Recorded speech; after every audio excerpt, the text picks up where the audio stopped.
Pixar movies. Ah, yes, Pixar movies. We know them. We love them. They're our childhood. The cars, the toys, the bugs, the planes. Oh, not the planes. Not the planes. But what exactly is a Pixar? Well, this company that is a subsidiary of Walt Disney Studios was founded as a graphics group in 1979, becoming what we now know in 1986. They are an American computer animation film studio based in California. They've collected 27 Oscars, 8 Golden Globes, and 3 Grammy Awards for movies such as Finding Nemo, Monsters Inc., and The Incredibles. Their first movie premiered in 1995 and is called Toy Story. It's a movie about toys that come to life when humans aren't around. Their titular characters being the cowboy called Woody, a record player, and a yo-yo. Buzz, I was a yo-yo. Was. And the astronaut whose name is Buzz Lightyear.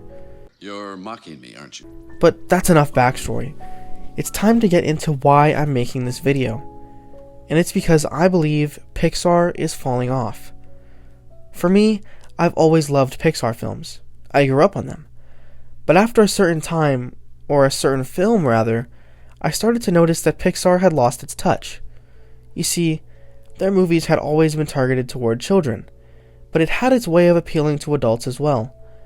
The Atlantic puts it perfectly, saying that Pixar manages to tell 2 stories at once, constructing a straightforward children's story atop a more complex moral and narrative architecture. Up, for example, took a relatively conventional boys' adventure tale and harnessed it to a moving, thoroughly grown-up story of loss, grief, and renewal. That was cool! I literally cannot have put it better. Another example is The Incredibles. At face value, it looks like another kids' action movie, but its attention to character development is enormous.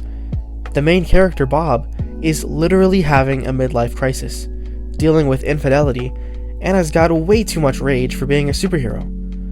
But in the end, we learn that family is everything, and should be everything to everyone. It's not just a superhero film. Pixar's movies used to be so original, and I think that's where they ultimately failed. They dealt with talking toys, bugs, robots, monsters, cars, rats, dogs, and the occasional dinosaur.